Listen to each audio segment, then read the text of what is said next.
play. And another foul on Ward. His third for setting a screen. Because of physical play, although Jordan Taylor just got caught with a moving screen. Pick and roll. And a foul. Offensive foul coming up. Ken Valentine standing right there. Izzo dying for a moving screen. You are listening to the Moving Screen Podcast. I'm Brendan Quinn of The Athletic, here with Dylan Burkhart of Hoops. It is March 9th. We are into it now. The Big Ten regular season has ended. Congratulations to Michigan State, Maryland, and Wisconsin on sharing a Big Ten championship, just as we all predicted. And Dylan, how are you doing this morning? Are you ready for the postseason? People come to this pod for accurate predictions, so absolutely, and name they got right. Predictions and name pronunciations. That's what we do. That's it. I'm great. It's March. It's 60 degrees outside. One of the best weeks. Like, would you say this is? How would you rank conference tournament week compared to like first week, everything else in the college basketball landscape? I love conference tournament week. Yeah, it's sneaky. It's a true college basketball fans' favorite week. I feel like. It's because it's the games coupled with all the speculation about the bubble and the seedings and what teams are getting hot and what teams are about to take a shit in the tournament. Like, it's just great. The speculation coupled with the action is top notch. So no, I love it. I would rank it first week of the tournament, Final Four, if you're there. If you're not there, I would rank it first week of the tournament, conference tournament week, Sweet 16, Elite 8, and then Final Four. But there's your nothing, Final Four is way off when you throw in if you're there. Yeah, right. I'm sure it must be nice. There's nothing like being at the Final Four. But that's completely like you don't have to be at conference tournament week, which makes it a much better experience. I can only speak from my life experience, Dylan. All right.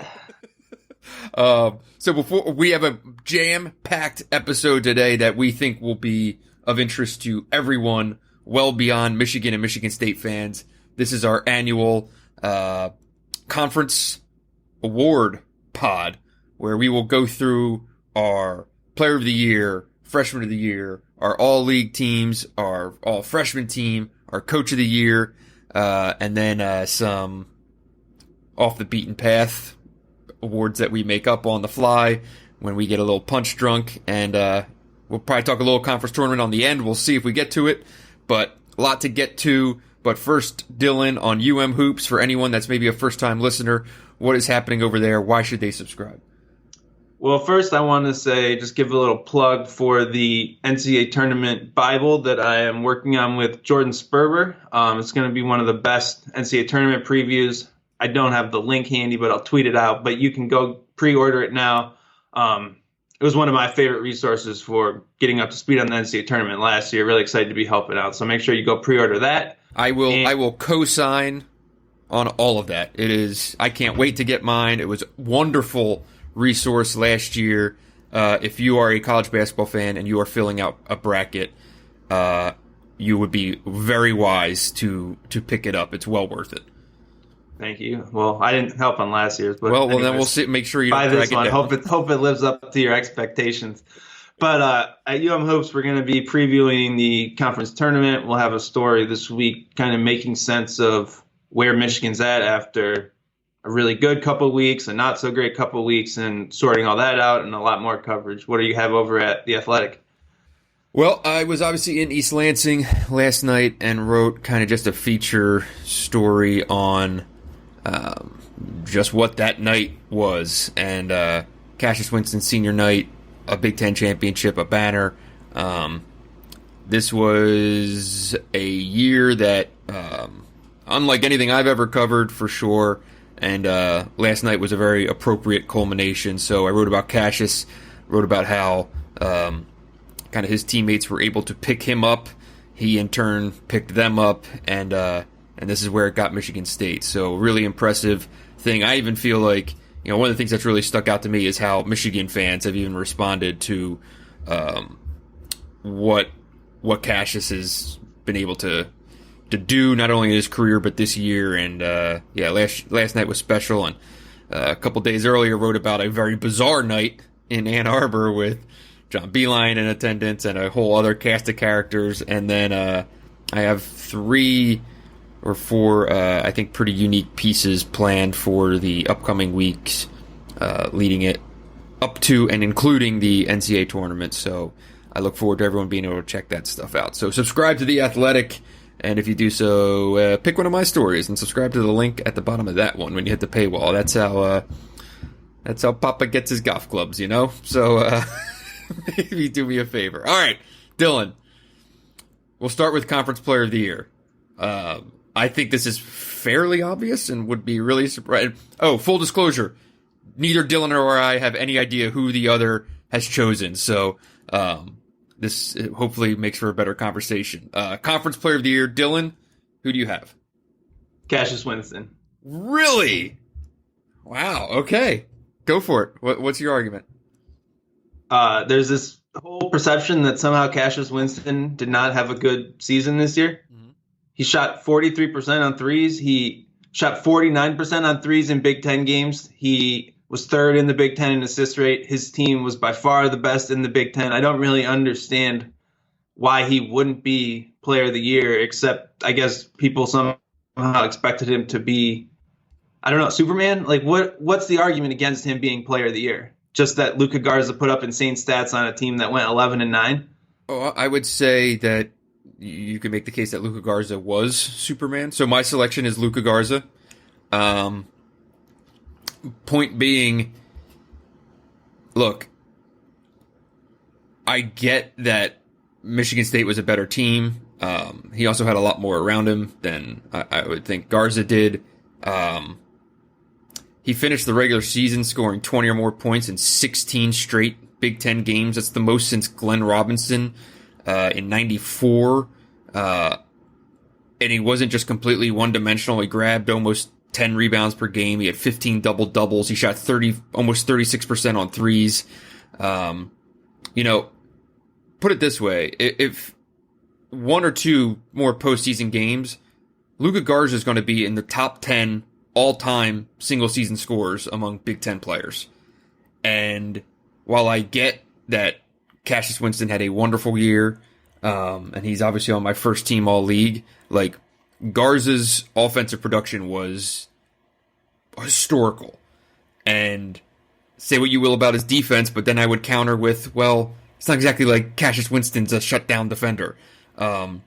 He was a really good point guard this year, but I have a hard time getting past the production that Luka Garza put out. So you can say what you want about Winston's defense. The fact is, he played for the best defensive team in the Big Ten. Mm-hmm. Luka Garza played for the, 3rd worst? Well, I mean, okay. It's Xavier Tillman, Aaron Henry, Rocket Watts, put me at point guard. We'll still have a pretty decent efficiency rating. I just think my lateral quickness aside. I get that Garza had these incredible stats, and he should be a first team all Big Ten guy, whatever. But how many times has the first team or the Big Ten Player of the Year played on a 6th place team? Tied for 5th place team. Sorry, maybe know. Like Trey Burke. But even then, it probably there was a case that Cody Zeller should have won the award. I think they might have shared it. But I don't know. I just think that you have to. Cassius Winston is viewed through this prism or lens that somehow he's only supposed to be the Player of the Year nationally, and if he's not that, then it was a disappointing year. Well, but put it this way, though, Dylan. I watched every game Cassius Winston played, and I'm the last person, I think, that would grade him on a curve that is dependent upon prior expectations, and completely understanding the circumstances that were at hand. But when you look at Garza's scoring, when he cracks the top 10 in single season scoring, he's going to pass Calbert Chaney. Then he's going to pass Terry Furlow. Then he's going to pass Joe Barry. If he gets to 800, if they play more games, he's going to pass Cazzie Russell, Scott Skiles. Carson Edwards. Like, So his should score. it have been Carson Edwards last year over Cassius Winston? You No. wrote a story like a week ago about Cassius Winston's teammates carrying him.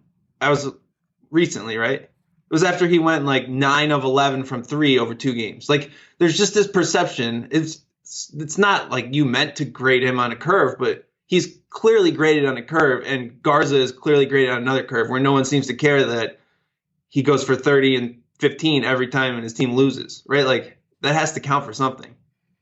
I mean, I think you have to give some weight to the fact that Iowa, I think, would be a middling bubble team at absolute best if it weren't for this dude being an absolute monster all year. Defenses throwing doubles at him, cheating on him, throwing everything they have to contain him, and him still putting up 20 points a night no matter what. Yeah, it was close. I just think it should be Winston. That's fair. I'm not trying to take anything away from Garza. And I sure as hell am not taking anything away from Cassius Winston. I just don't understand why it's not even a conversation. I could see Winston not even being unanimous first team all Big Ten to me, and that's criminal. Well, that's true. That's insane. And I think that will be the case. Which is absurd. Yes. So that inspired me to argue for him as That's fair. Player of the Year, because I just put it this way: if you were building a team, you would not think about taking Luka Garza anywhere near before Cassius Winston. No, but that's a different conversation. It's true though. Okay. All right. So you have Garza Player of the Year. I have Winston Player of the Year. Oh, by the way, one of your favorite stats is Ken Pom game MVP honors. Luka Garza, 19 this year. Yeah, I think I understand that. The next closest guy has 16. I'm just saying. He might set the record for MVP performances in a loss, though. Okay.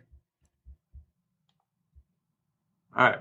Are we going through Player of the Year honors before we get into the teams? Or are we going to go the rest of the first team? Freshman of the Year. All right. And then we'll get into our first team. Since you went first on the last one, I will go first here. My freshman of the year from Illinois is Kofi Cockburn. I put the physical dimensions aside and what he did, just kind of physically dominating the league in a year where it was kind of defined by its big men.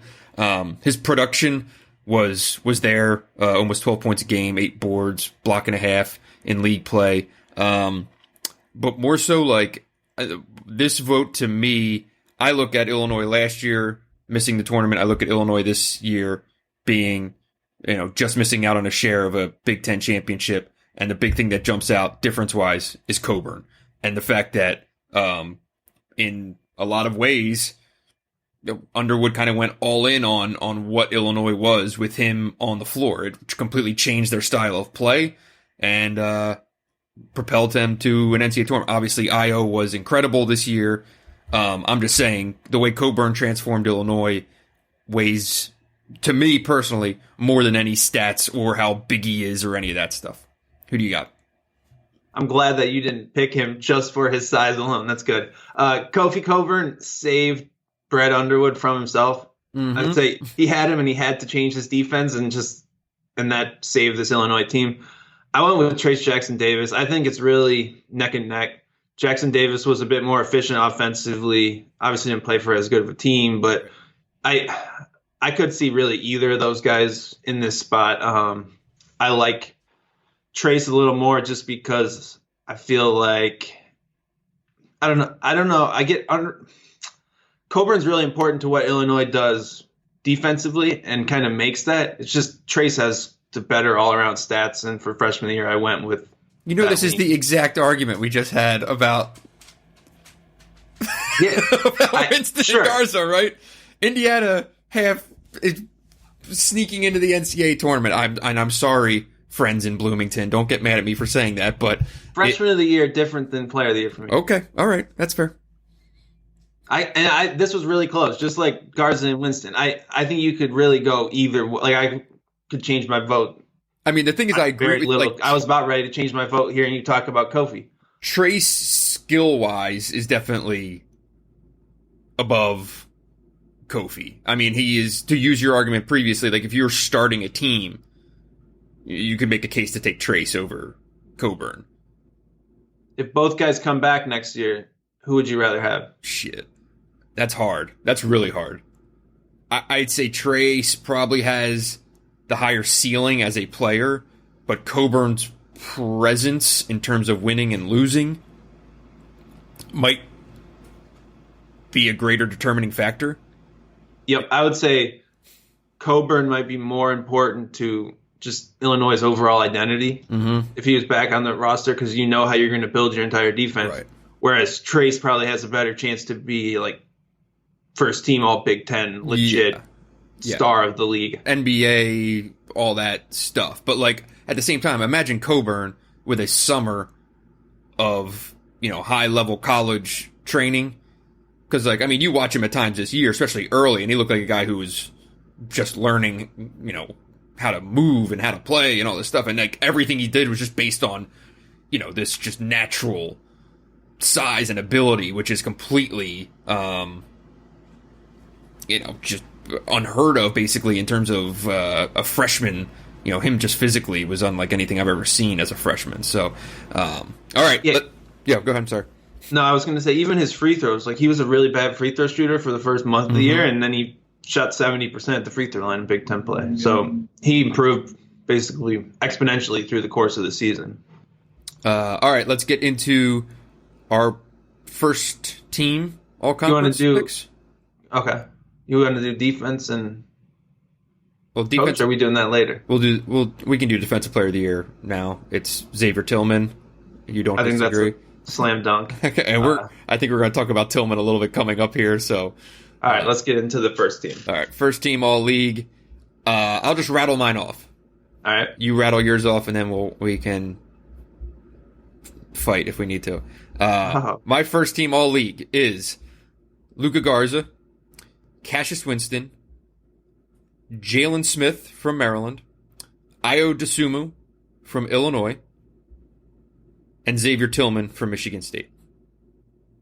Okay. So do you constrain yourself to any sort of positional requirements when you make these teams? I don't do that at all. I go 5 best, 5 best, 5 best. All right. Almost a ranking of 1 through 15. Interesting. So I went with Cassius Winston, Luka Garza, Jalen Smith, Xavier Tillman, but I put Daniel Oturu over Dosunmu. Okay. So this will be a conversation because I got not takes on Oturu, but I have theories of why to keep Oturu off. Let's hear your theories of why you're against it. On why I vote. So Oturu obviously leads my second team, so spoiler on that. But so here's my thing. Big Ten's going to get 10 teams in the NCAA tournament this year. Oturu production-wise, talent-wise, all of that is clearly a first-team caliber player. This year more than any, I have a really hard time putting a guy whose team is not going to be an NCAA tournament team on my first team. And I think Ayo has just as good of a case as Oturu, depending on what you want to look at, because his finishing ability, what he meant to that team, he is maybe the best endgame guy in college basketball. The numbers are pretty damn solid. Geo Baker wants a word. Across the board. His numbers are solid across the board. And like you said, he might have saved Brad Underwood's. We could sit here and say Kofi Coburn saved Underwood from himself. Ayo Dosunmu saved Brad Underwood from being back in some mid-major conference next year. So here's my problem with or why I put Oturu on. It wasn't so much like I understand, like, yeah, you don't make the tournament, maybe you shouldn't be on the first team. I had a hard time figuring out who from the second team should be on that team over him. You can make the case for Ayo, but What about Cowan? What about Caleb Weston? What about Lamar Stevens? Mm-hmm. Those guys were all every bit as important to their teams as Dosunmu. Most of them had better numbers. The problem with Dosunmu is like he had these clutch moments and he was great in transition, but his numbers in terms like his 27% usage, his 104 offensive rating, those are pretty average, right? For an all Big Ten first team player. So I went back and forth, and I thought about putting, like, you can make a case Caleb Weston should be on that team before Dosunmu, right? Like, I don't know. You're not feeling that. But I'm not feeling that. Anthony Cowan, any of these guys, right? Like, I had a hard time. It was close. I have Dosunmu on my second team, but I just don't think production-wise his numbers jump off the page as much as the other guys on that first team. And if we're being honest about it, Xavier Tillman probably won't be on the actual first team. And I would say that I'm curious who is voted on that first team, because I don't think it will be – I think it will be Oturu, but I don't know who the other person will be. And I think it might be someone I'm very against. So I get your point on production. I mean, at the same time, he's sixth in the league in scoring. And I think I imagine when the coaches all defensive team comes out, I think he probably has a solid shot at a spot on that. I don't know. I mean, I just think Io, what he did and what he meant to that team is warrants a first team nod here. Let's make our case for, because I agree with you. I do not think Tillman will be first team when all is said and done. But let's make the case for why you put him on this squad, and I'll back it up. So for me, he's hands down the best defensive player in the league. I think it was another example of that yesterday where he was able to just switch every ball screen and completely take Caleb Weston's three-point shot away. He is just so versatile defensively, and at the same time, he's pretty key to that Michigan State offense as well, right? Like, he's in the middle of everything they do, and for a lot of this season, that was basically a two-man team. And he was one of those two players, and that was the best team in the Big Ten by a wide margin. So I just don't see – maybe I'm overweighting that Michigan State was that good, but at the same time, I just think if you take him off that team, it's not that sort of team, right? Like, everyone that played behind him was just not particularly good, and he was amazing. So I just think it was kind of a slam dunk as far as combination of defense, importance, everything. He played basically all the time and produced. Ranks in the top 12 in 10 different statistical categories of just like your primary categories, not even getting into the like more analytical type stats. This is one of my favorites. No one even realized he averages 3.5, almost 3.5 assists per game in league play. He has more assists per game in conference play than anyone from Rutgers or Purdue's entire roster. The defense speaks for itself, and you know I've said this multiple times, like running down the list of guys that he has just kind of put in a closet to close the season as Michigan State made this run to a share of the league title. The beauty of what he did was the variety of guys that he defended. So going from Luka Garza to Jalen Smith to Lamar Stevens to Caleb Weston, just destroyed all of them. And I can't say enough about Tillman. And you know what? That probably actually weighs a little bit in my decision about not having Winston as player of the year, because like I feel like getting to play with Xavier Tillman is such a wild luxury that to no fault of his own, Winston gets. So.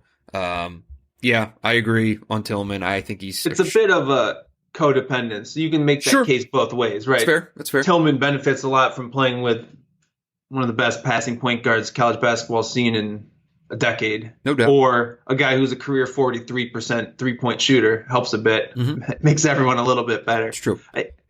I just think if you were if we did a draft and we're making teams, and I know I said this about Winston, but Tillman might be a first pick. Right, like give me some guards that can just get around and we'll make it work. Xavier Tillman, we'll figure out the rest inside, right?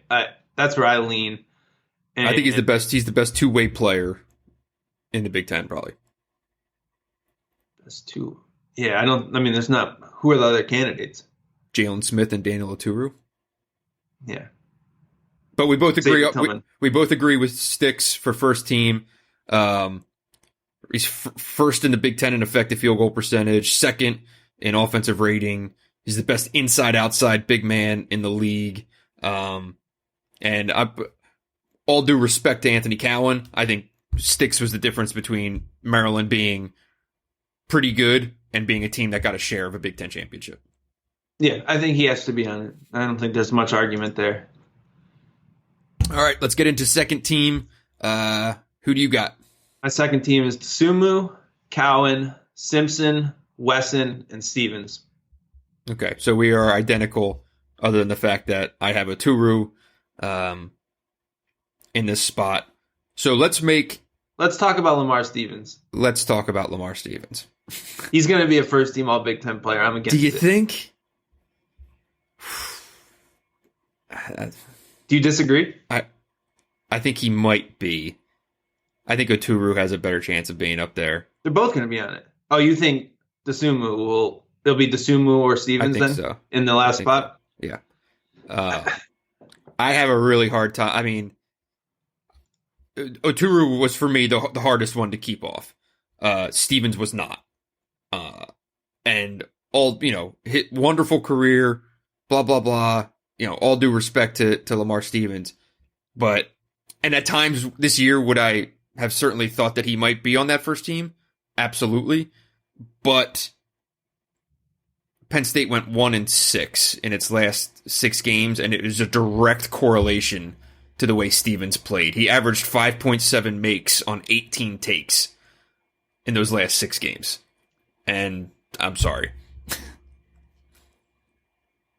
It's crazy to me he never developed a three-point shot. I know. For a guy who can shoot. You're going to be talking about this in 10 years from now. He shot 1,529 two-point shots in 4 years, which is just an incredible total. And he even shot 312 threes and shot 28%. I mean, and he can shoot in the mid-range. He's really good on that left baseline. Like, he can make those shots. I just don't understand why he can't.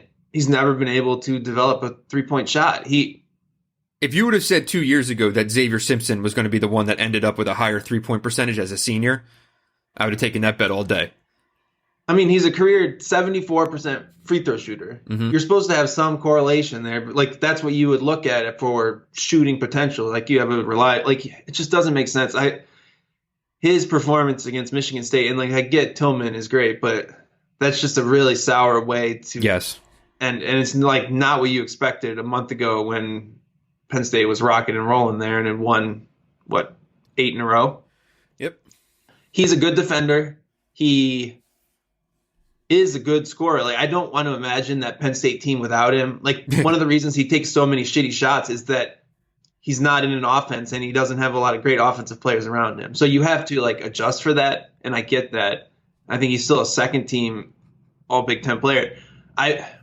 What do you think the odds are that he goes to the NBA or G League or Summer League, whatever, and just becomes a way more efficient, talented offensive player? I think there's a chance. I think he could have a sort of a resurgence as a pro. I think he has some untapped. I don't know if I watch enough NBA to see how his game translates up there, but I mean, he'll be a 3 or an undersized 4 in the league. I guess what I'm saying is I think he'll play professional basketball somewhere and make threes. I think it's something in the water in State College more than I have no idea. He's going to make a shit ton of money playing basketball, whether it's here or overseas. That's for sure, because he's going to be a scorer. And there's always someone to pay you to put the ball in the basket. So he'll get money somewhere, somehow. We both agree on Xavier Simpson. I can't really make a case for him to be first team. No, last year you could. This year you can't. Yeah. Was he first team last year? I think on one of the teams. I don't think so. Either way, But I think Simpson pretty comfortably on the second team for me, just based on how important he was to Michigan, ball screen passing, all that. We've talked about that for 6 months now. Could you make a case he had a better year than last year? He was just on a worse team. And I say worst team only by, obviously, comparison. Yeah, I mean, he leads the nation. His usage. Right. He leads the nation in assists, or second by a decimal point. He improved his three-point shooting. He improved his finishing. Played at a faster. I mean, he leads the nation in assists because he plays at a faster tempo. Mm-hmm. Like if Michigan would have played that fast last year, he might have led the nation in assists last year. Mm-hmm. But he's had to do more and has largely maintained his efficiency. I mean, dropped a couple points, but career best 13 points a game on career best 36% 3-point shooting. To go from 19% usage to 26% usage is a pretty significant bump. Yeah. He lost some guys who just were high usage, put it in the bucket. Guy like losing Iggy as a right hand and then playing without Livers for most of this, or for parts of this season.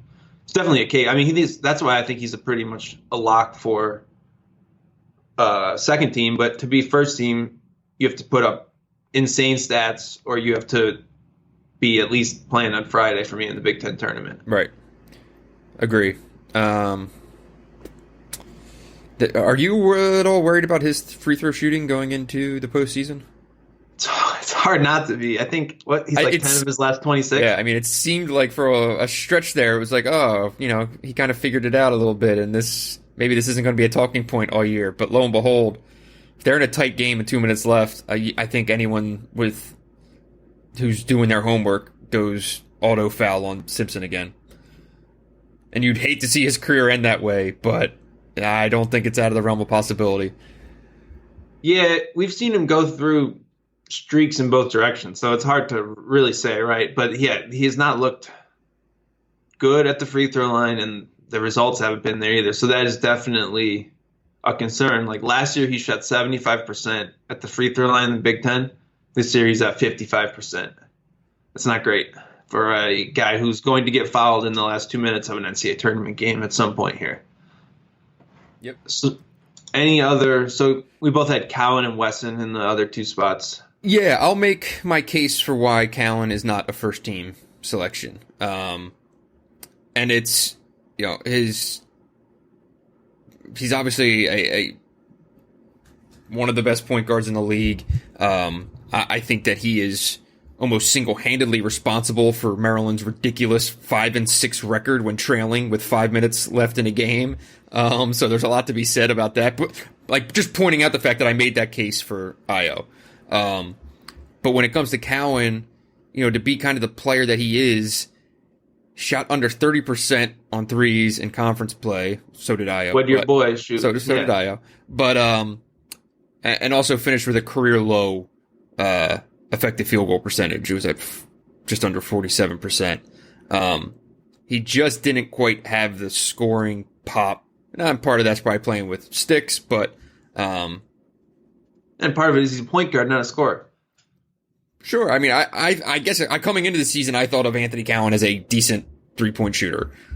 And he's going to graduate as a decent 3-point shooter who's completely inconsistent, right? He's 34% for his career, shot 32% this year, 29% in Big Ten. Mm-hmm. He finished on a pretty awful shooting stretch here. And that happened to be when they lost 3 of their last 5. Three of his last 21. Is that right? Yeah, and all of that 23. 3 of his last 23. All of that occurring while Maryland nearly fumbled away what was thought to be clearly a nice shot at a solo championship that quickly devolved into grasping for a share.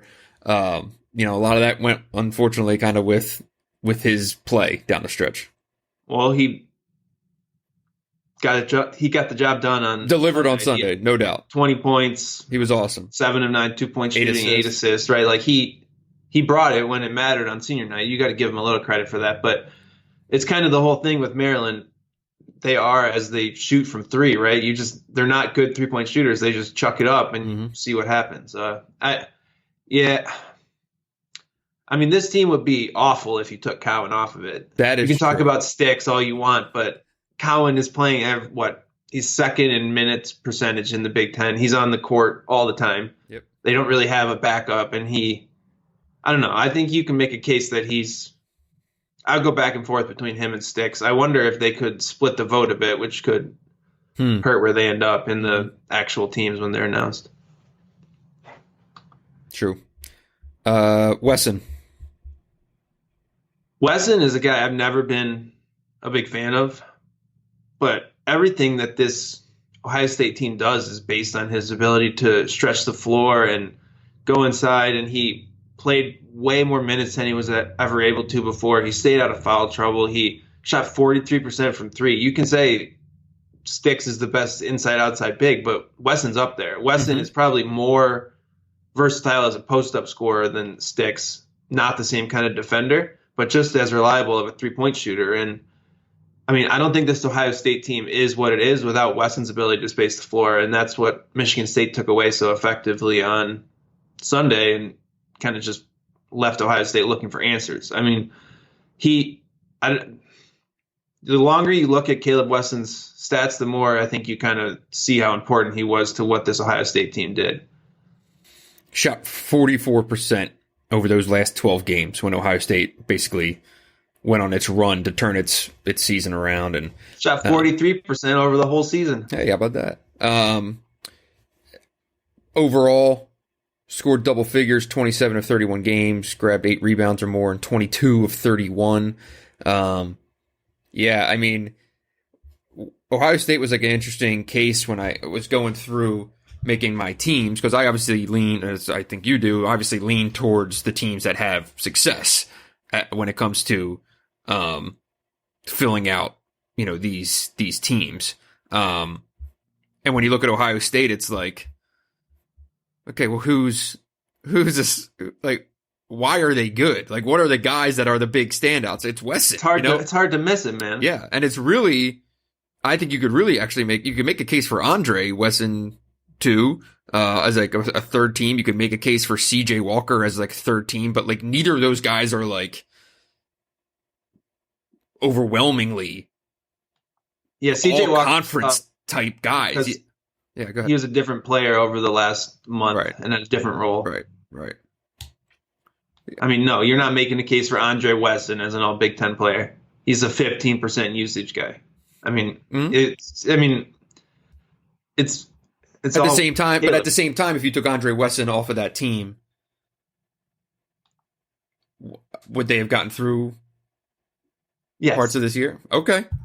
Yeah, I mean, I mean, all right. You replace him with another player. I mean, he's important. He's good, but he's not like you can say that with a lot of glue guys, right? Like Kyle Young, great glue guy. You took him off the team for a couple weeks. They're still okay. Okay. I don't know. You're going to sell Wesson that hard? You're going to sell? I'm not selling Andre Wesson. Andre Wesson is not on my all. He was not. He was a kind of afterthought when it came to me making my third team. But he was a thought. But he did cross my mind, and part of it goes to that argument though of like Ohio State won 11 games in the league. Like how'd they get there, right? They had to have had pieces. Yeah, but that's like saying if you took Eli Brooks off Michigan, they would be bad. Should Eli Brooks be a third team all Big Ten player? I didn't put Andre Wesson on the third team. I'm just going through the fucking roster. Oh, Jesus. All right. Ready for your third team? Should we get to that third team? The third team was tough. Okay. I had a lot of problems with it. I did hear your too. team first. You want to hear mine? Okay. Yeah. All right. Third team. Nate Reuvers, Demetric Trice, Kofi Coburn, Trace Jackson Davis, Travion Williams. Ooh. So I have an interesting story for why Travion Williams is on this team, though. But go ahead. So I have Trace, Kofi, Reuvers, and Ron Harper Jr. I thought about a lot of other guys in that last couple spots, really. I looked at Marcus Carr, looked at Travion, looked at Franz Wagner, looked at Wieskamp. C.J. Walker, Livers, Myrie and Jones. Livers and Jones Right. missed too much time, so I excluded them. They probably would have been on this team if Agree. they played the whole season. Who was the other one you said? C.J. Walker. Again, if he was just the last month, you'd pick him. Right. But he was a backup for half the Big Ten season. Right. Or at least a split role. I struggle with the two Wisconsin guys. Yeah. Because it's like, yeah, Wisconsin was good. Individually, though, they're sort of not all the way there. I know. Like, Reavers is a great defensive player. And that gives me an edge. And then Trice is, I don't know what that team is without Trice being able to kind of just throw up threes that go in late in possessions. But I don't love either of them as picks for that team. I don't know. What was your logic on the third team? So, all right, in a perfect world, you would have combined Reavers with Micah Potter and just made and Travion with Matt Harms. Great. And made that a second team guy, right? The problem with Wisconsin, in conference play, it's 6 rotation players, average between 8 and 12 points a game. I put Reavers here because he's kind of the central piece. It feels like at times, both defensively and even offensively, with his ability to kind of play inside out and move around and pass the ball. They play through him. Yeah. So that's the case. But and you then, look at his numbers and they're kind of. I know they're a little, and there are games where it's just like you shitty shrug efficiency stats, split minutes. Just like, do you really get there? But I don't know. Right. With Trice, I think he's the closest thing that you'll find to a key in their turnaround and their play down the stretch. I think he was awesome distributing the ball down the stretch.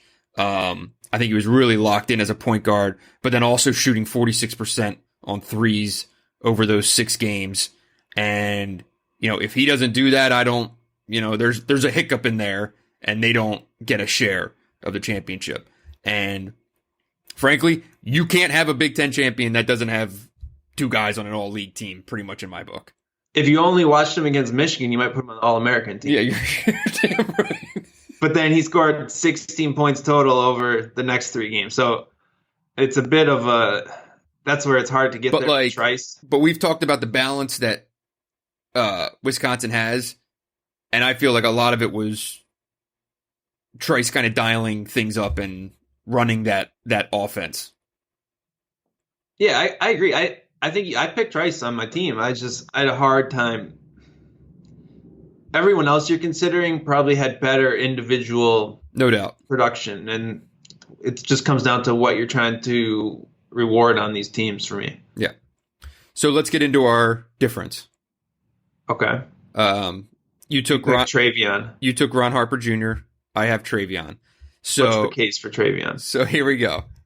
So I had this whole list of names, right? Travion, Ron Harper, and for what it's worth, Ron Harper's the first guy off of this team. But so I had Travion, Ron Harper, your Wieskamps, Carr, blah, blah, blah, all these guys. I wrote them on a list, and I went to Xavier Tillman in the locker room after last night's game.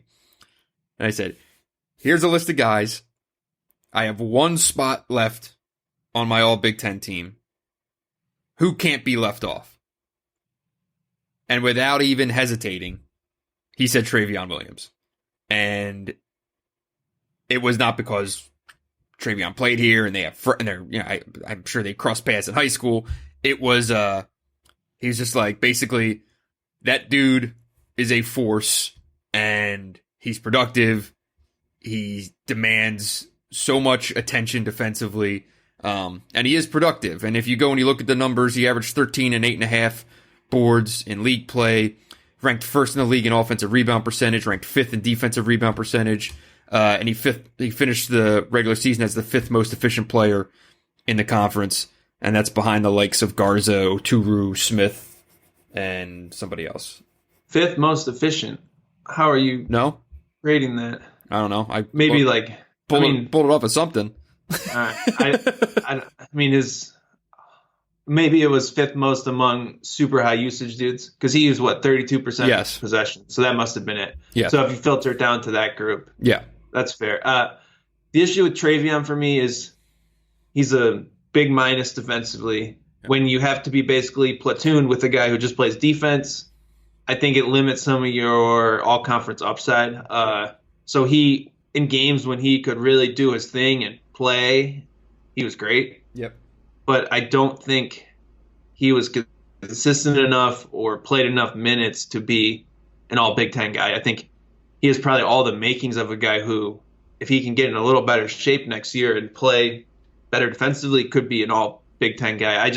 I see the potential, and I mean, we saw him play against Michigan and played that phenomenal game in Ann Arbor, but then he's just like, you can't really put him out there on ball screens. I don't know.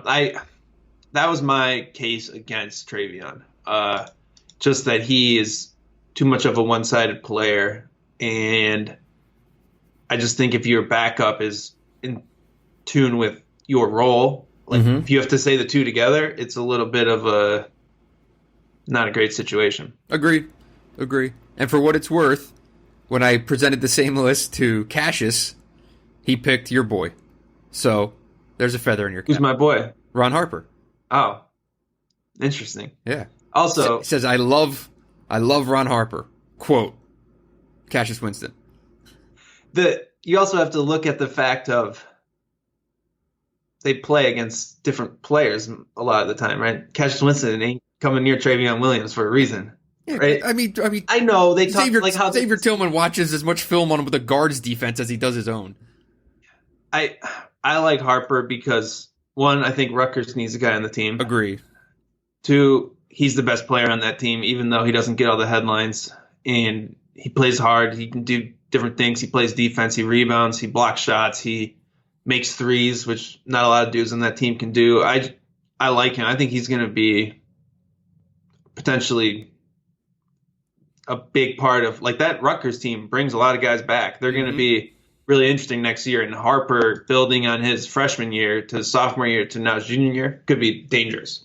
Hopefully nobody randomly decides to transfer for in the middle of the night after they schedule a game in their hometown. Imagine this Rutgers team could have been better. Could it, though? I don't know. I mean, Yeboah was he's a big dude. Save. Yeboah replacing Omarui kind of worked out. He's a little more efficient. You're not pounding the ball into Omarui all the time. I don't know. Okay. Sometimes it's for the best when dudes leave the team. Look at Wisconsin. Fair. All right. Do you have anything else on all league teams? I mean, we already talked about Marcus Carr was a hard snub for me because of his production, but I just couldn't go two Minnesota dudes. Minnesota dudes, and Carr, literally, if you look at why they missed the NCAA tournament, you could circle 3 late game showings from him just losing his mind at times. And I mean, Carr's a hell of a player. Don't get me wrong. I'm not trying to take cheap shots or anything like that, but the winning, losing. You could also say he won them both Ohio State games, the Michigan game. I mean, he was great at points. And their best wins, Carr was fantastic.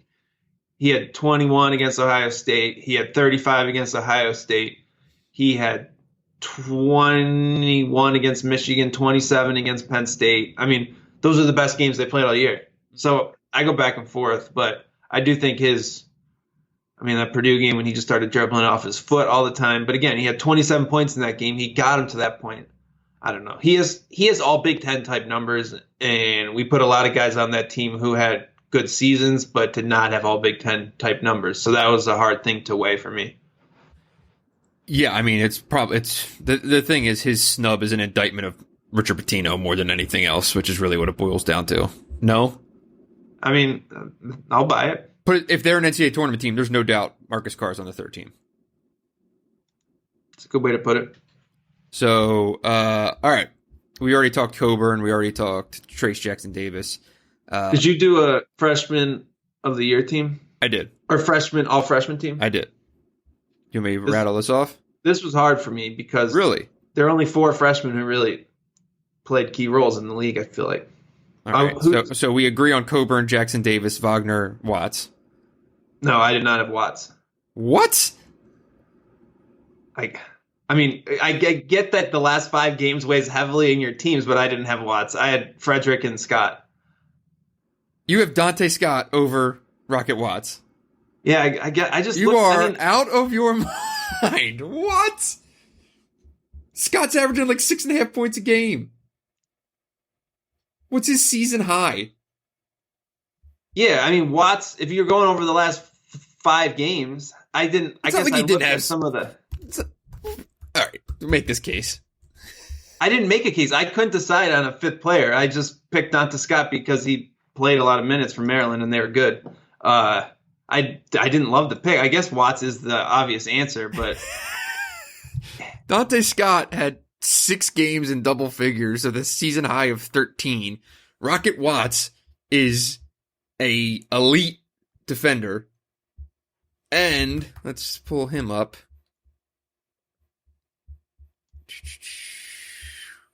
Game logs.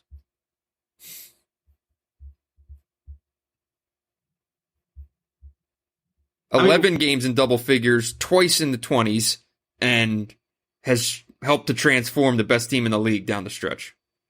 Yeah, if you wait the last 4 games, Watts was. But it's phenomenal. not only the. He wasn't a big part of that team in January. Right, like Scott started the game for Maryland all 25 in minutes. Big Ten play. How many games did Rockets start? 8. I mean, 16 starts this year. 8 in Big Ten. I'm looking at Big Ten games. Okay. Right? I think that's right. I'm looking at the dots. I'm not making a case against Watts. I think it's crazy that there's not more freshmen that played in the Big Ten this year, though. That like how many freshmen in the Big Ten played starters roles over the course of the season? It was like 4 guys. Doesn't that seem a little odd for a league that is going to lose a lot of players after this year? Yeah, I mean, with my team of Coburn, Jackson Davis, Wagner, Watts, Frederick, the only 3 I even really considered beyond that was Seth Lundy, Dante Scott, and EJ Liddell. Is it Liddell or Liddell? Liddell, I think. Liddell. That's why we bring the pronunciation. But so in Big Ten play of freshmen, well, I bet Boo Buie will get some votes. You don't think so? I mean, he played. Okay. So efficiency-wise, if you're looking at 20% usage freshmen, it goes Trace, Kofi, Liddell, Watts.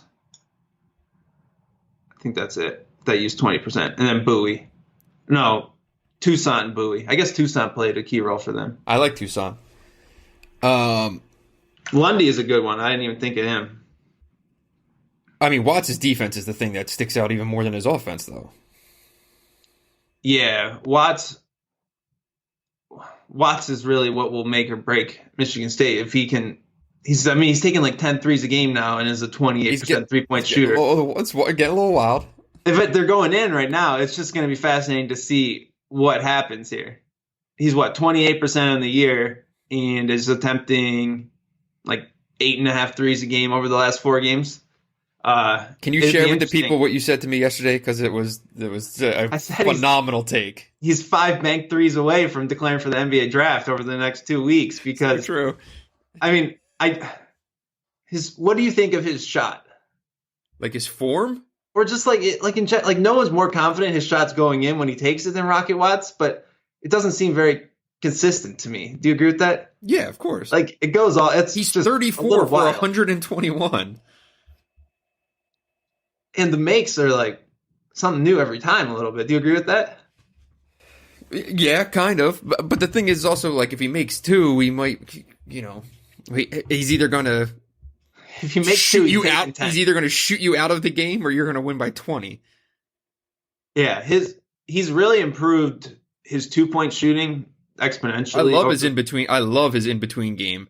And the fact that, like, teams are going to watch film and see him just jacking threes, they're going to be close. Like, the teams that they play for the first time in the NCAA tournament are going to close out so hard on him that he will have. Will they? I think so. I think his rep is as this, you let him get hot shooter where you can't let him make one, because if he makes one, he can make them in bunches. So I think they're going to play him tight in the NCAA tournament, based more on rep, and he'll have blow-by opportunities if he wants them. So before he got hurt, he shot, or I guess that's in November and December, he shot 39% on twos. Mm-hmm. From January on, he is at 55% on twos. That's been the difference of his game, is being able to, I think, get to the basket more than just his in-between game. But I don't think that a guy who's shooting 28% on threes is going to be a guy that you're going to overly close out on. I think teams will.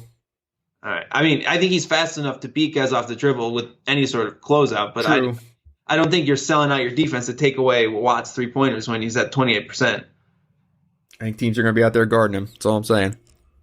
Yeah, they're not going to play off him because he's shot 130. But I like volume. The volume a three-point shooter takes is just as important with how you defend him to whether they actually go in. Like, I remember Matt Painter talking about that when Michigan played. Like, Franz was shooting 30%, but he's going to shoot him, so you have to guard him, right? Because on that day, he could make 3 of 7 or whatever. Mm-hmm. So, all right, that's fair. I'll buy Watts. I can't believe you didn't have it.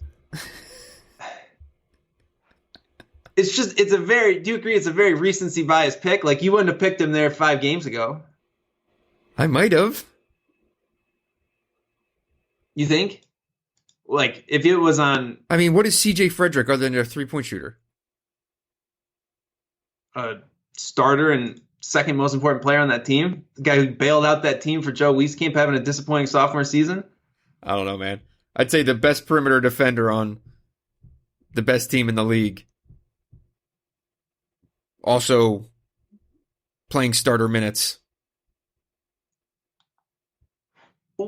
You're playing starter minutes over the last month. Do you think he was a starter? Like, he wasn't a starter all season. We talked for weeks on this podcast about, can Michigan State fix Rocket Watts? Mm-hmm. You disagree with that? I mean, I thought he was certainly playing at a all freshman level for swaths of the season before the last 2 weeks. Yes. Okay. I'll buy that. All right, so Coach of the Year? Is that right?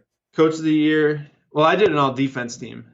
Okay, well, probably going to be mad that I don't have Rocket Watts on this one, too, huh? Share your all-defensive team. I do not have Tillman, one. Jacob Young, Jamari Wheeler, Jalen Smith, Nate Reuvers. Okay. You buying that? I'm buying that. I think Watts. No, I actually think you make a case for Aaron Henry over Watts. But I'll buy that team without. You could make a case for Henry. I'll give you that. Yeah. Give a little love to say your 5 again. Xavier Tillman. Yeah. Jacob Young, Jamari Wheeler, Jalen Smith, Nate Reuvers. Okay. And no one lets you know they're trying harder than Jacob Young. So he gets a mad respect award for that too. Mad respect. Coach of the Year is easy. Greg Gard. Will your message boarders be mad that you left Eli Brooks off? I don't know. I mean, Michigan had the 9th ranked defense in the Big Ten. I don't really think you deserve a all Big Ten defense spot with that. I'd agree. I don't want you pissing off your people. I know who's going to be mad at me is Michigan State people for not having Rocket Watts on my first team. Okay. Apparently I was told yesterday that there's a thread somewhere on one of the Michigan State boards about me being a massive Michigan homer.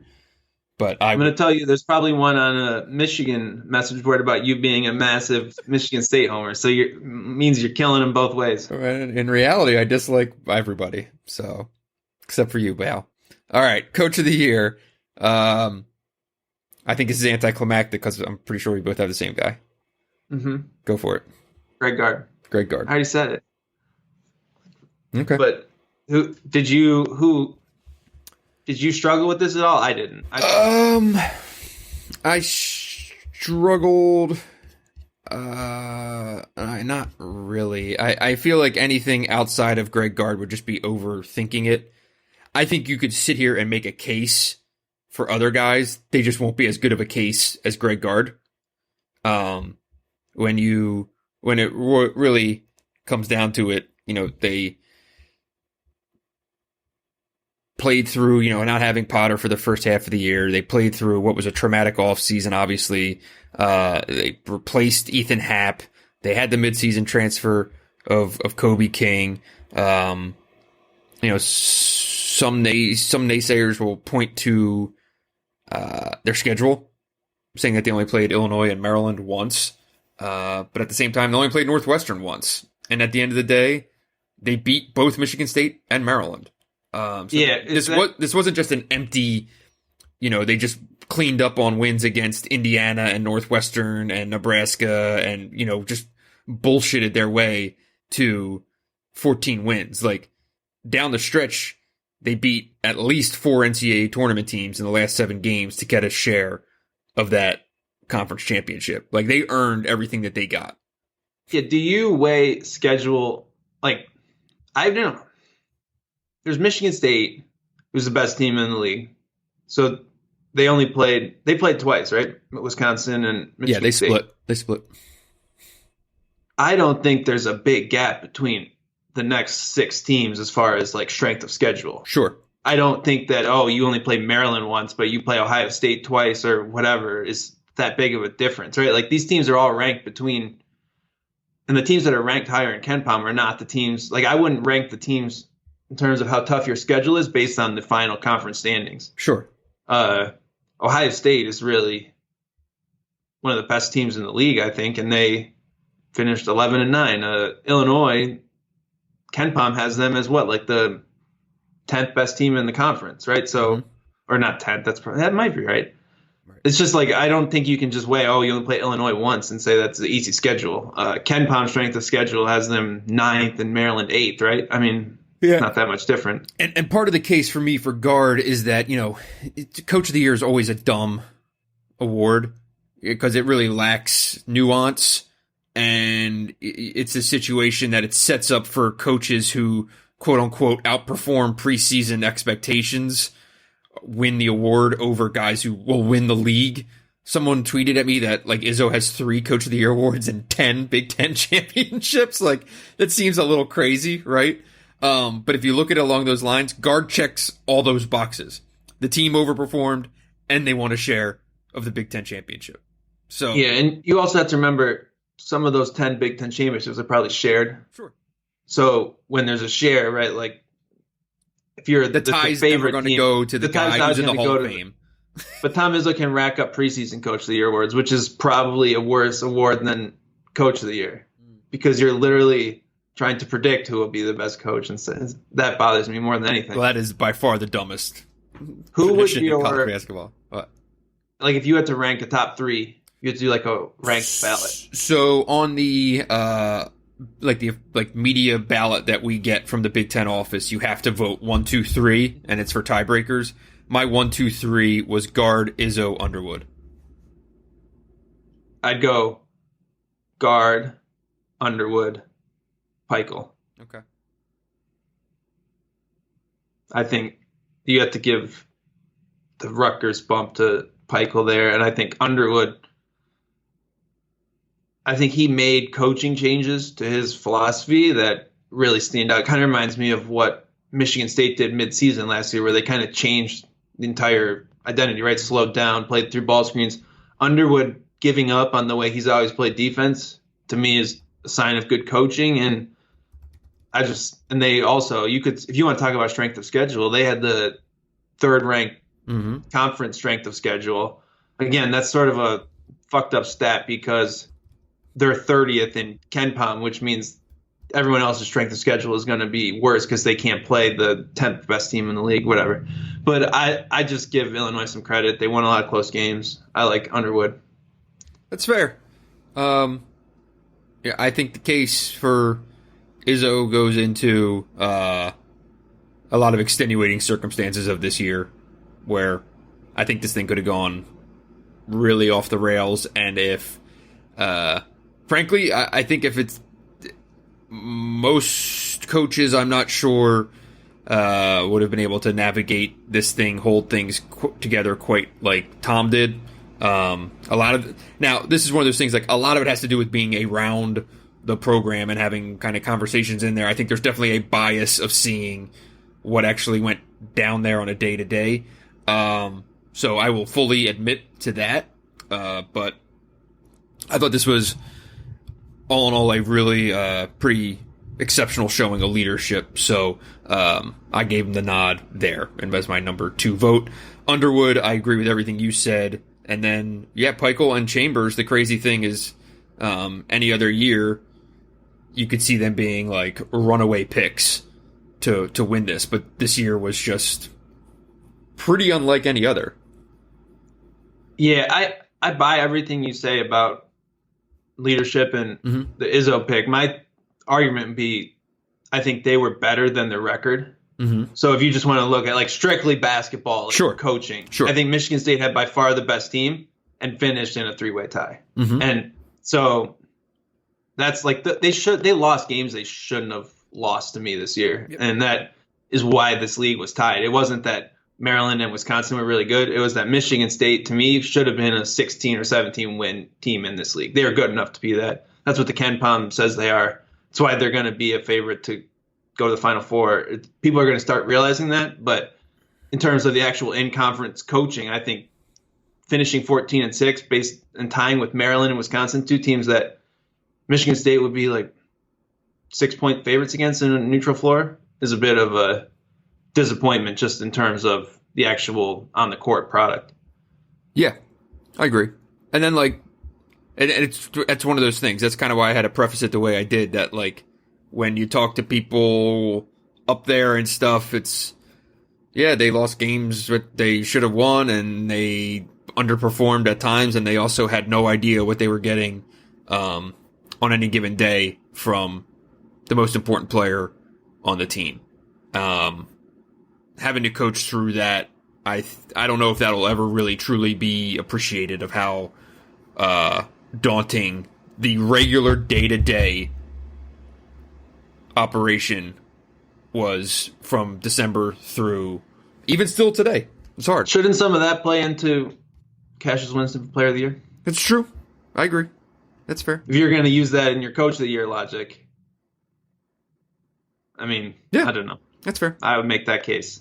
Okay, so shout out Steve Peichel. We're both sorry. I really do feel bad that Rutgers is getting really underplayed in this thing. And look, Steve Peichel won 11 games and didn't even have an all Big Ten player in your book. Right. Agreed. Okay, do we want to talk a little conference tournament here? We are at an hour and 7 minutes. Let's do a little quick Big Ten tournament. You want to like do picks, narrative, who we think can make a run, or like thoughts on the bracket? If you're picking a champion today that's being crowned before the selection show next Sunday, who are you taking? Can I pick a 3-pack?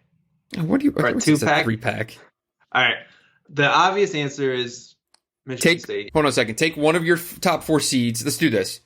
Pick which of the top 4 seeds you think you would bet on, and then anyone below that. Oh, your Friday earlier teams. So, of the Friday teams, Michigan State's the only team I like to win it. I think if Michigan State doesn't win it, it's a Thursday team that wins it. There's my hot take. That is a hot take. And my 2 Thursday teams I like are Ohio State and Michigan. Ohio State and Michigan. Interesting. Okay. I think. Who do you got? I agree on Ohio State. I think Ohio State can make a run to the championship here. If I were to pick a championship game today, I am taking Illinois versus Ohio State. Ooh. Let's go. I think the winner of... I like Ohio State to make a run, especially because Michigan State just beat Ohio State. It's a letdown spot. I think the winner of the potential Michigan-Wisconsin and Michigan State-Ohio State game sets up nicely to make the finals. I think Iowa and Illinois might just get in a fucking brawl on Friday afternoon. They're going to be exhausted. Can't wait for that one. So they're going to just be done with that after they win that game. I don't think so. I think the winner of that team comes out with juice the next day. I think Illinois wins that game, and I think Michigan matches up well with Illinois if they can advance. I think if Michigan gets past Wisconsin. Yeah, that's what I'm saying. The winner of that Wisconsin-Illinois game. And both Wisconsin and Michigan lost to Illinois on basically buzzer beaters, late plays. Both going to want revenge in that spot. Can we just talk about how terrible the bottom line of the bracket is? Nebraska, Indiana, then Penn State, then Maryland. Yeah. You shitting me? Yeah. Those are like four of the worst teams worst 6 teams in the league. That's a mess. So that's why I like whoever comes out. I could even see Purdue. No. Desperate team. No. No? No. You don't see a little Purdue magic? Getting past Ohio State, Michigan State? Would it get them in the tournament? It would get them in the tournament. I mean, if they win those two, they're going to beat the Penn If they State get past Ohio State, then if Purdue gets past Ohio State, Izzo should just take a knee and assure that the Big Ten gets another team in. Bid collusion. There you go.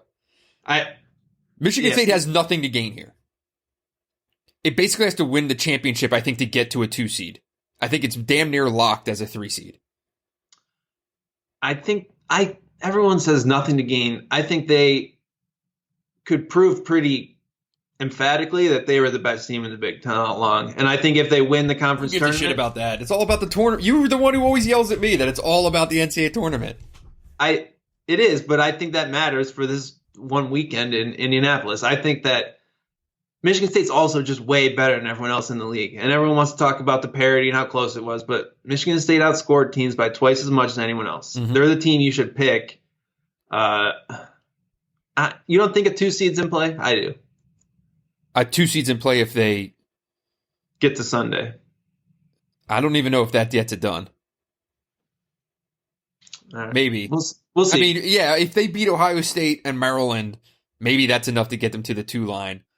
I think winning it would assure a 2 seed. But this year in the NCAA tournament, is there any difference between a 2 and a 3 seed? Really?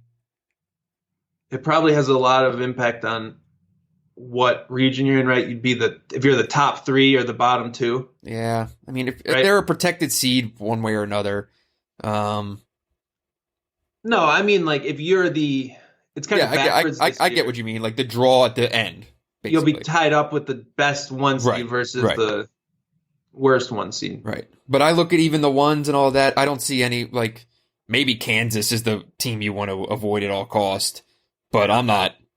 If I'm Michigan State, I don't give a shit about any of those teams. Who's going to be on the other end?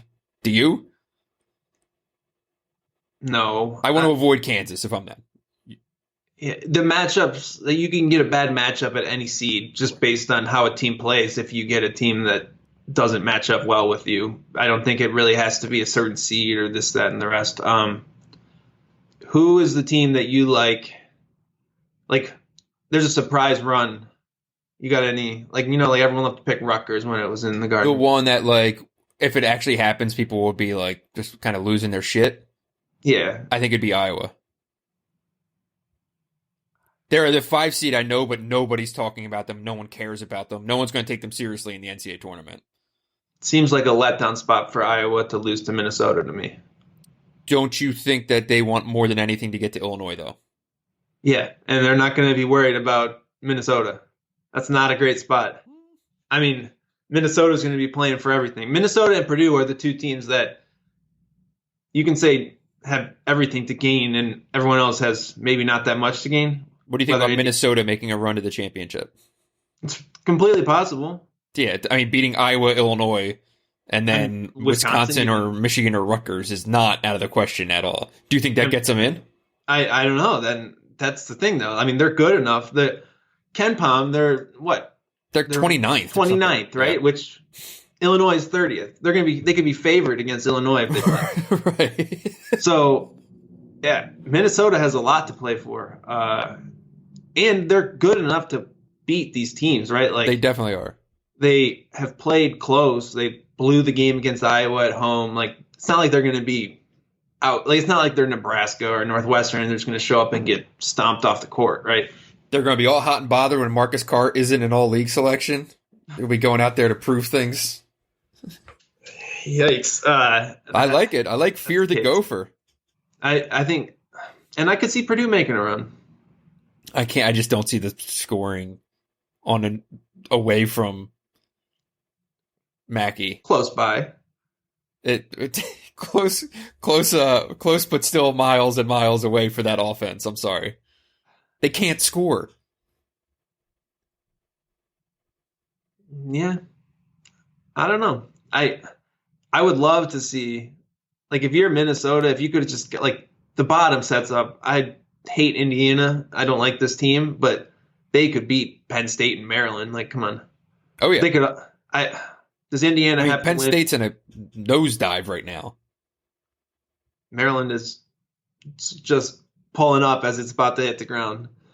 I don't know what to think of Penn State right now. If it's a good thing to kind of get the hell away from that snow globe of insanity that is that campus and get out of Big Ten regular season play and be able to focus on something different. Because, I mean, say what you will about Penn State. Take the names off the jersey. You look at some of the wins they have this year. You would say it's a pretty good team in theory, right? You're making a face or you're just refusing to buy an ounce of what I'm selling. I mean, I guess the good news is their seed's not going to be too hot, so it's not going to be a crazy upset, but this is a team that's going to lose in the first round of the NCAA tournament for me. I don't even need to see the bracket. Their whole thing is just running into transition threes and hope they go in, and then they don't go in, and all of a sudden... Would you feel at all better? Is Curtis Jones like out? I don't know, but Curtis Jones is not changing how I feel about anything. I understand that, but you talk to like people who watch Penn State all the time, and they do chalk up some of Stevens' struggles to not having Jones out there with him. That there is listen, I don't know. He plays 12 minutes a game. I don't know. I'm just telling you what people were spitting to me. Are you saying I mean, if you want to talk about Marion Jones, I'll buy that, but he's back now. He is back. Like, when they were struggling at first, I was like, maybe it's just because he's been out. And they were not playing that well then. But he's been back, and they haven't been good. But he has not been back. They have dudes who can get buckets, though. Yeah, if you're playing... Jones, Brockington, Dredd. What they need to do is Lamar Stevens, you are playing 31 to 32 minutes a game. That's not You are not taking 28 goddamn shots. We're actually going to play as a team. No, I don't see that. I mean, they need to just hope that they play two halves where they just rein in every transition three and just jack it up like they did in the first half against Michigan State. The problem is they usually only do that for 20 minutes at a time. So you're selling Penn State. They got ran off That's the what you're court at telling me. Northwestern. I didn't see any of that game, but I knew damn well they were losing that game. I don't know. I'm out on them. The good news is the better basketball will be earlier in the day in Indianapolis, I think. I don't know that people are going to stick around for Penn State, Maryland on Friday night, but maybe they will. Hold on, I'm doing some math. Uh-oh. Which is live math on the pod. A challenge. Well, for what it's worth, Lamar averages 2 more shots a game in losses compared to wins. I was just curious. Okay, any other takes on the tournament? Before we get into some, you don't want to get into any wild cards. Who's your most disappointing player in the Big Ten this year? Let's start with the positive. Actually, who's your most surprising player in the Big Ten this year? Probably Garza. I was looking back outside on of Garza. our preseason list, and he was 15th, which is up there. Most surprising, other than Garza, Oturu. Mm-hmm. Right? I mean, those two guys were both not in the preseason picture for all Big Ten, really, at least for me, and they played like first teamers.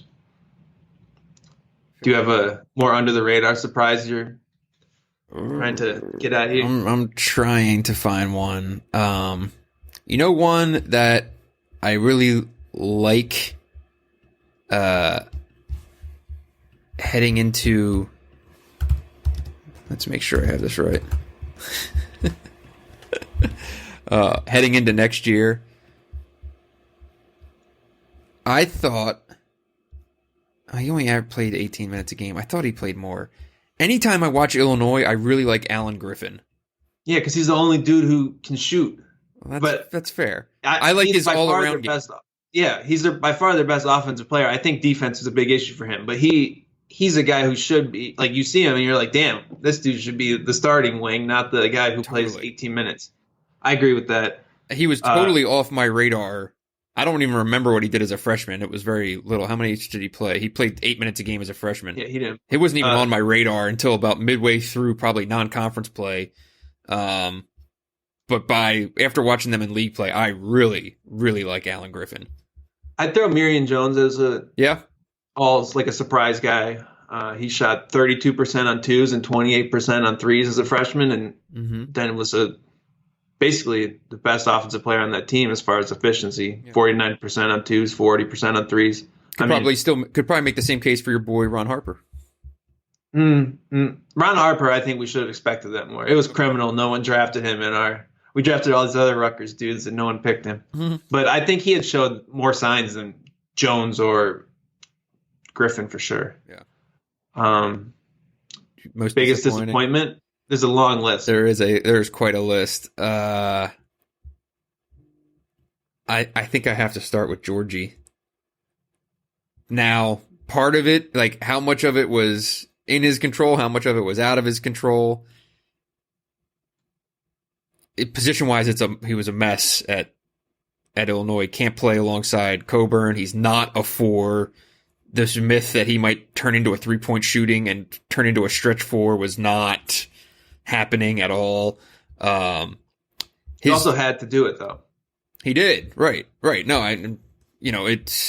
it was almost a credit to Underwood that he didn't hang on and force feed that idea too much, because that could have easily led them to a 10-10 season if they just were kind of hard-headed about it. But when you look at Georgie, the numbers are just crazy. He shot almost 57% on twos in the league last year. He was 12th in the conference. This year, 41%. Yeah, he's clearly a 5 offensively, but the problem is he also can't guard the 5. Correct. Just adding Kofi to that team just kind of broke him as a player. I mean, I didn't see that coming, but I guess I just didn't see Kofi being as much of a player on that team. I would look at Nogel Eastern as a disappointment. We had him 12th on our preseason All Big Ten Top 25 list, which I got the logic. Like, I didn't really think that you could build an offense around him. I just didn't know how dramatic it would be to see that play out, right?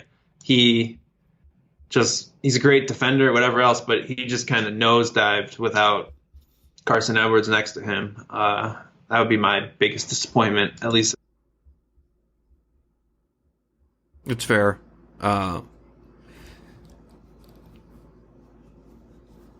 Yeah, I mean, it seemed like more of a sophomore deal than like a bad season that speaks to him as a player. Like, I'll still be just as high on him going into next year.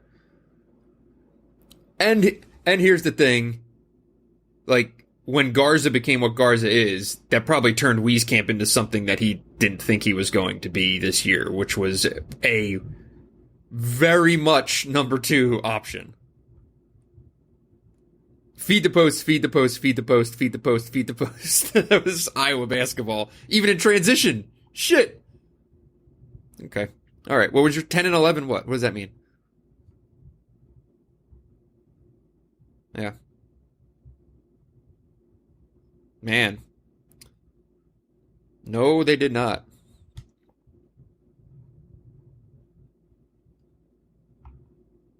Yeah.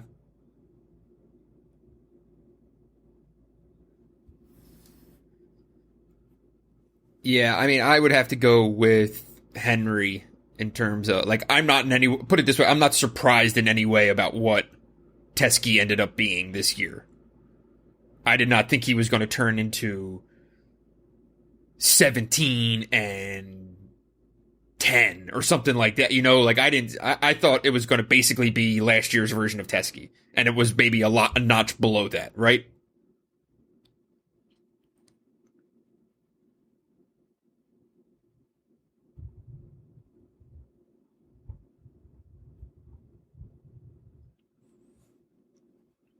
Mm-hmm.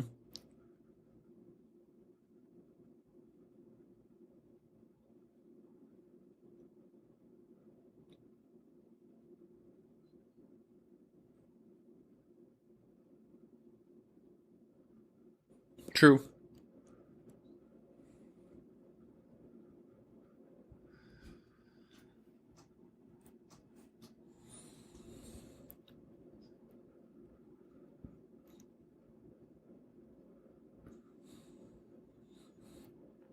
Mm-hmm.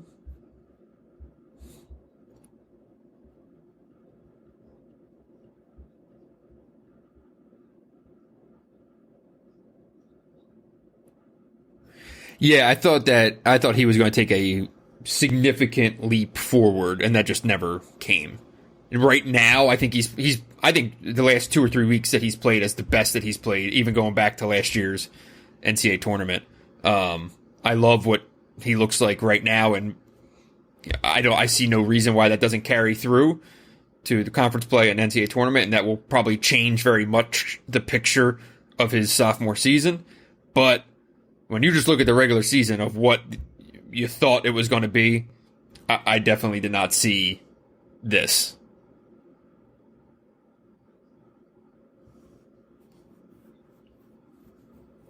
Right.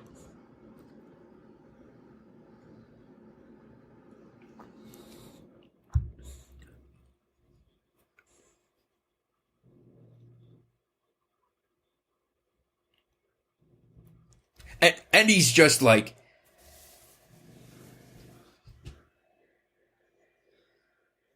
fair, fair. I especially like how, like, he looks like a different guy. Like, I mean, his body language was just dog shit for so much of the year. And of course, he's getting railed by the bench. The fans don't know what's going on. Everyone's asking him what's wrong, what's wrong, what's wrong. Like, no wonder his shoulders were slumped. Jesus Christ. But, right now, he's playing with an edge. He's showing attitude when he makes plays. He is confident. Like, when he is rising and getting to the top of his shot, thinking it's going in. There were times this year where it looked like he didn't know if that ball was going to go over the backboard or in the basket. And, so it's amazing what confidence can do. I also feel like he's playing with a degree of, when it comes from the bench now, it is not hang his head anymore. Watch closely. He's giving it back a little bit, and that's typically when you see guys, I think, tap into themselves a little bit more as players.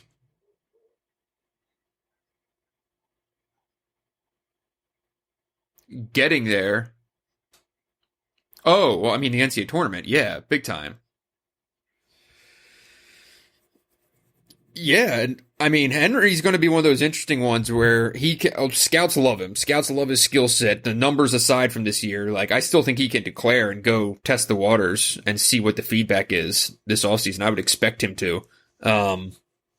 But, what he does in the next 6 weeks could be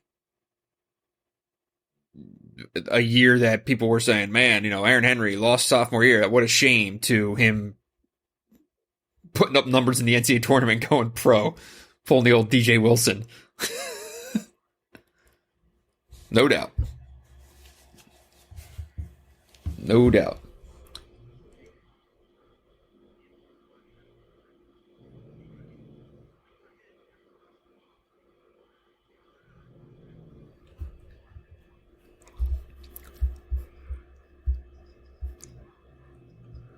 Yep.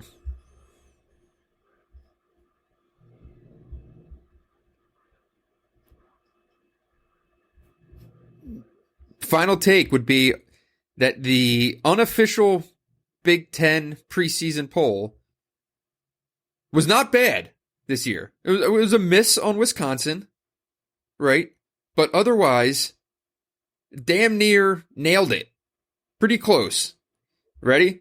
So 1 through 14 was Michigan State, Maryland, Ohio State, Purdue, Michigan, Wisconsin, Illinois, Iowa at 8, Penn State 9, Indiana, Minnesota, Rutgers, Nebraska, Northwestern. Not bad.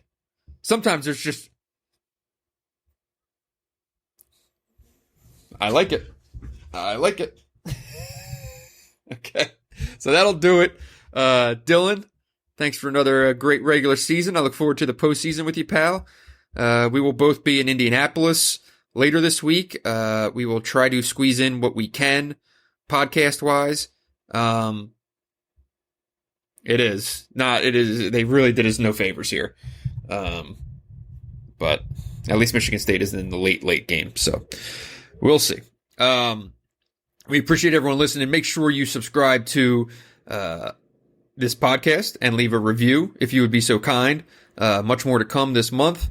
Subscribe to UM Hoops. Follow along with Dylan as he tracks Michigan through the postseason. And, of course, subscribe to The Athletic. I am one of, 25 college basketball writers at that site. And if you are a college basketball fan, there's really only one place to get as comprehensive coverage as we offer in terms of college basketball as a whole. And we thank everyone for listening. Be sure to tip those bartenders and servers, folks.